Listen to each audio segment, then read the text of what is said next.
Welcome to another edition of the Hawk Off the Press podcast. I'm your host, Gazette Hawkeyes reporter, John Steppe. I am excited to welcome back to the podcast Pat Anger, now completing his first year as the color commentator for Iowa Football Radio. Pat, thanks for joining me. Hey, thanks for having me, man.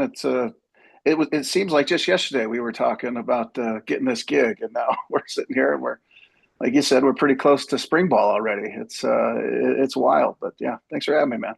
Yeah. So first of all, what were kind of your impressions first year in the booth, kind of seeing things from a different perspective? It was weird being on the other side of it. That's for sure.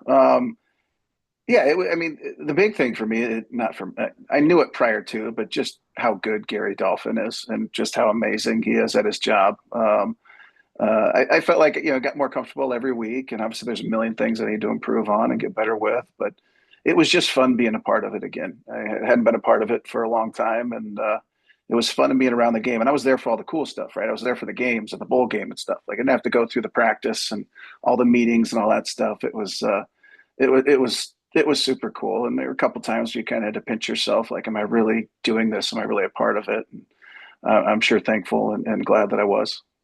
Was there something that you in particular realized that you really missed when you kind of got back in it? Yeah, everything. I mean, you miss the relationships. I mean, that's the big thing, right? You miss being a part of a team, and we got a little team up in the booth, but you also miss the guys, and you miss the coaches, and I was able to spend a lot more time with them than I have previously, and being around them and seeing that they're instilling the same things in these kids that they instilled in me and my teammates. It's good to see, and we got a good group of kids, and yeah, it was good to watch them succeed, and it hurt when they lost. It definitely hurt. So because I know how hard they work, and I know what type of people and men they are. With those kind of pinch me moments, is there kind of a favorite moment from year one in the booth? Oh, I mean, favorite one. Well, I mean, the first game, like that was just huge. I was so nervous. I was so nervous that first game, and to get that out of the way, like that was good for me to get it out of the way. And then the pinch me moment was the Iowa State game, and I'm sitting there, and kind of games on the line. I'm like, am I really doing this right now? Like, what is going on? What a weird life. And and then you had my man Jay Glazer taking one off to the head and just giving an amazing interview. And then we had the Iowa native Seth, and I can't think of his last name, that was in the booth with us. Like that was a lot of fun. Um, there were a lot of crazy fun plays and stuff like that. It was really cool to call, and also meeting the Marburger family, that was special as well. Anything that kind of surprised you, kind of after a year of kind of seeing things from this perspective? I always took for granted. I've done a million interviews, and I always kind of took for granted just asking of the questions. That's not an easy thing to do. You guys do a really good job with it. I feel like I asked the same question 75 times in a row, and or said the same thing 75 times in a row. Like that's hard to do. So props to you journalists for doing that week in and week out. Sometimes it feels like I'm asking the same question 75 times in a row too. So kind of funny how that works. Kind of then on the field, kind of from your color analyst perspective, kind of what are your takeaways of this 2024 Iowa team? What I was really what I was really impressed with is the fact that there were a lot of opportunities, a lot of times for them to kind of pull apart, and things to kind of go haywire, and it never happened. The big start, obviously the Iowa State loss, and then they came back, and then they won two in a row, and then things were looking good. They went to UCLA, and then that was a tough loss, and that was a tough flight home. And then there were a couple, or maybe the Michigan State one was before that. I can't keep up, but the Michigan State one was after that. But there were a lot of instances during the season when they could have gave up and they could have pulled apart, but they stuck together and they kept fighting and played really hard. And that Missouri game, they played really tough that game. They played really well and really outplayed them the whole game, and couldn't come up with the win at the end, but was just impressed by their grit, their toughness, and just the type of men that they have in that building.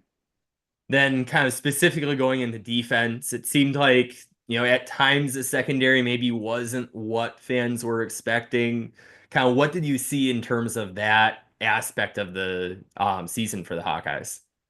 Yeah, I mean there were some tough missed assignments, some things that normal Iowa defenses, right? They don't make mistakes, but the guys still battled, and they still made plays, and Castro, still making plays. I saw a play he made at the Senior Bowl the other day, um, and then Jamari had a really good season. Obviously, missed him toward the end of the year. He had to do what's right by him and right by his family, and but getting to know him, like he's a tremendous kid, good human being, and I know everybody really enjoyed interviewing with him because he was real and kind and genuine. Um, linebacker play was solid. We've got two studs, and with Higgins and Jackson, and then Kyler Fisher, uh, he didn't get a lot of credit, right? But he did a lot of the dirty work. He did a lot of the hard stuff, setting the edge and making plays out in space and having tough coverage jobs. And I thought our D line was super impressive, and that was kind of the talk prior to the season. Like, do we have the depth there?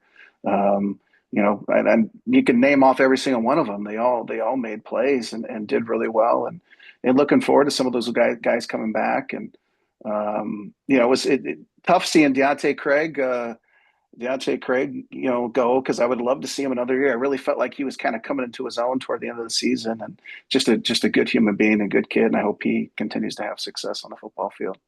Seemed like with him too, that Music City Bowl game against Missouri, he probably made some NFL money with having that game on film.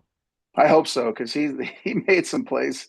He was super impressive. Really athletic, strong, fast. He's everything you want in the D end, and I really hope he does well. And yeah, hopefully he opens some eyes. Then specifically going to your former position with linebacker, as somebody that's played the position at a high level, what kind of stood out especially about, having a duo like Jay Higgins and Nick Jackson, and what do you think they could do potentially at the next level? Yeah, both of those guys, they can do things that I couldn't do. Like, I could stop the run, right? I could, pass coverage, that was fine. But what really impressed me was their blitzing. They're really good with their pass rush, and even when they were on the line of scrimmage, really good with that as well too. Nick Jackson did a really good job setting the edge many times, and that's tough on a linebacker. And was super impressed with them. I think they're both going to do really well. I hope they get the opportunity. I know they will, and I know they'll take advantage of it. And then kind of what are you looking forward to the most with 2025 year two? Granted, we've got a little bit of time before then, but before we know it, it'll be, fall camp in August. So kind of what are the things that you're most looking forward to in this upcoming season? Yeah, obviously, I guess the easy answer is year two under Coach Lester. It's another year. The kids are more confident with it. Seeing the quarterback competition, that would be really cool to see. Um, I think too is there's like, so for me, for example, I didn't start a full season until my senior year, right? My junior year, I didn't start until the third game. So seeing those unnamed guys that nobody really kind of knows about, or they maybe kind of heard about them in their recruiting process, seeing them step up and be kind of household names, like that's awesome. Then that's going to be really cool to see because we've got a lot of guys coming up that are really good. And then kind of big picture question here, thinking back to your playing days versus now, kind of in what ways have you seen Iowa football change, and kind of what ways does, 2024 still remind you of kind of those late 2000s years? Well, I think the main thing, and kind of like I had mentioned before, is these kids they're still being coached like we were coached, which is really good to see. Because sometimes you're all old and you're sitting on the porch and you're like, oh, back in my day, right? Back in my day, we had it harder. Like, no, these kids are still working hard and still getting instilled really tough things and good attributes. And um, they also, like, they're dealing with a lot crazier lives than we had when I played. Like, I didn't have the NIL, and social media wasn't a big deal, and I didn't have all these outside things pulling me in all these different directions. And I do feel bad for these kids because they have to mature at such a younger age. And thank God there was not camera phones when I was playing. I think we'd probably all be unemployable or, you know. Um, but Yeah, I mean the part where I guess for me it's when they the way they are, the way they're coached, their toughness, it's the same thing, and they play really really hard and they overachieve. Differences, I don't know. It's obviously times are different, right? The NIL thing, like that's different. The transfer portal thing's different. Other than that, I mean, it's Iowa football. We're gonna stop the run. We're gonna establish a run. We're gonna not have penalties. Iowa was probably one of the best teams in the nation as far as fewest penalties, and um, it's the same Iowa football, and it works, and it's going to work, and they're going to continue to win every year. Well, Pat, thanks for joining me. Hey, thanks for having me. Sorry, my dog's over here whining, but giving you too much attention here, I think. But no, man, thanks for having me, John. It was great hanging out with you. It was great getting to know you and be around all the media guys. And we had a really good time down in Nashville together. It was a lot of fun, and we didn't get arrested. Yes, I think my bosses, who may or may not be listening to that, are especially glad about that last part. So, Right. well, thanks to our listeners for tuning in to another episode. Until next time, we will talk Hawks later.